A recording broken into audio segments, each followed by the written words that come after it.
Hello students, welcome to Grammar Genius powered by Frienducation. So as you have seen, we are going to study about yet.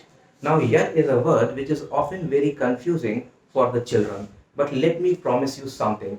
After watching this video, there will be no confusions in how to plant it in a sentence correctly.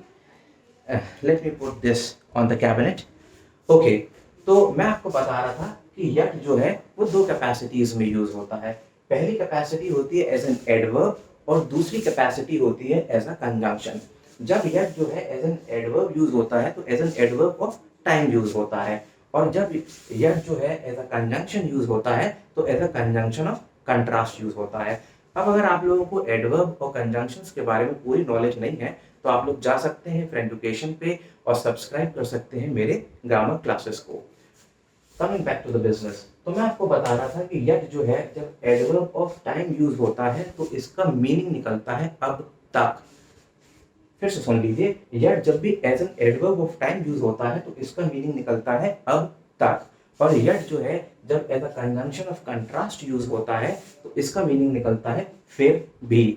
अब specifically मैंने यहाँ पे आपको Hindi meaning लिख रखे हैं जिससे आपके दिमाग में कॉन्सेप्ट्स और भी ज़्यादा क्लियर हो जाए और आप लोग को पता लग जाए कि कहाँ पे इसको कैसे करेक्टली एक सेंटेंस में प्लांट करना है, क्योंकि जब तक आपको इसका मीनिंग नहीं पता होगा आप लोग कभी भी इसको एक सेंटेंस में करेक्टली प्लांट नहीं कर पाएंगे, क्योंकि इसकी फंक्शनैलिटीज को समझने के लिए इसकी टेक्निकलिटीज को समझना जरूरी है। तो technically it is used in two capacities. अब जल्दी से आ जाते हैं, मैं इसके कुछ एग्जांपल्स आपको देता हूं। जब एग्जांपल्स दूंगा तो आप लोग और भी बेहतर ढंग से समझ जाएंगे। सबसे पहले as an adverb of time का एग्जांपल दे रहा हूं जिसमें मतलब निकलता है अब तक। देखिए यट जब भी as an adverb of time use होता है तो एक एग्जांपल देखिए, he has not registered himself for online classes yet. एक बार फिर से सुनिए, he has not registered himself for online classes yet। तो yet का यहाँ पे क्या मतलब निकला, अब तक, कि उसने अब तक अपने आप को ऑनलाइन क्लासेस के लिए रजिस्टर नहीं किया है। तो यहाँ पे yet का क्या मतलब निकला, yet का मीनिंग निकला अब तक। और जब भी यट का मीनिंग अब तक निकले एक सेंटेंस में तो समझ जाइएगा कि वहां पे वो as an adverb of time use हो रहा है। एक एग्जांपल इसका जल्दी से आपको और दे देता हूं, she has not finished her homework yet.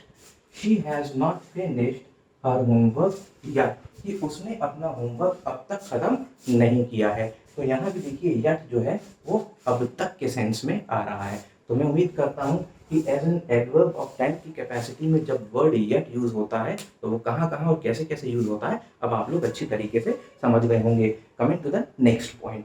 अब अच्छा हाँ, एक बात और मैं आप लोग को बताना भूल गया कि 90% केसेस में ऐसा होता है, 90% केसेस में ऐसा होता है कि यट जब भी as an adverb of time की कैपेसिटी में आता है तो it comes in the end of the sentence. अब मार्क दैट, मैं ये नहीं कह रहा हूं कि it always comes in the end of the sentence, पर हाँ in most of the cases ये होता है कि जब yet as an adverb of time की कैपेसिटी में होता है तो mostly it comes at the end of the sentence. लेकिन ऐसा कोई हार्ड एंड फास्ट रूल नहीं है कि it has to come in the end of the sentence only, ऐसा भी कोई रूल नहीं है। अब जल्दी से आ जाते हैं कि जब यट को हम एज अ कंजंक्शन यूज करते हैं, जब हम यट को एज अ कंजंक्शन यूज करते हैं तो इसका मीनिंग निकलता है फिर भी।